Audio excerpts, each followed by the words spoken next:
আজি যাবলৈ ওলাইছোঁ নগাঁও টাউনলৈ বুলি মানে মোৰ ভতিজাজনীৰ বাৰ্থডে সেয়েহে তাইলৈ কিবা এটা আনো বুলি ওলাইছোঁ। এপিনে বাবু দেখিছেনে ইমান আমনি কৰিছে মানে গাড়ীখন ৰখাই দিছে যে বৰ লগৰ এজনী বাৰ্থডেলৈ বুলি মাতিব বাকী আছিলে সেয়েহে বৈ মাতি ল'লে আৰু এপিনে আহি নগাঁও টাউন পাই গ'লোহি। তাইৰ কাৰণে মানে বেলুন চেলুন এইবিলাক কিবা কিবি কিনি লৈছে বৌহঁতে, মই কিনা নাই বাৰু।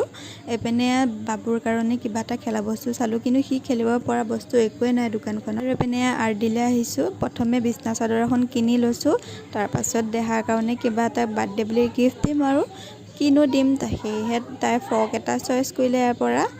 ফ্ৰকটো পিছে এতিয়া নেদেখাওঁ, একেবাৰে বাৰ্থডে আনবক্সিঙৰ এটা মই ভিডিঅ' বনাম, মই সেই ভিডিঅ'টোৰ যোগেদি দেখাই দিম। আৰু এই ওপৰলৈ গৈ আছোঁ মানে দাদাই কিবা স্পৰ্টিং চাব হেনো সেইকাৰণে ওপৰলৈ গৈছোঁ। এপিনে বৌয়ে পানী কিনিছে, এপিনে বাবুৰ পানী পিয়াহ ধৰিছে যে বৰ্তাকে পানী খুৱাই দিছে। দোকানত সোমাইছোঁ মানে কিবা এটা খাম বুলি ফুচকা চুচকা খালোঁ, পিছে ভিডিঅ' কৰাহে নহ'ল বাৰু। আজি ভিডিঅ'টো ইমানেই দেই, আজিলৈ আহিছোঁ।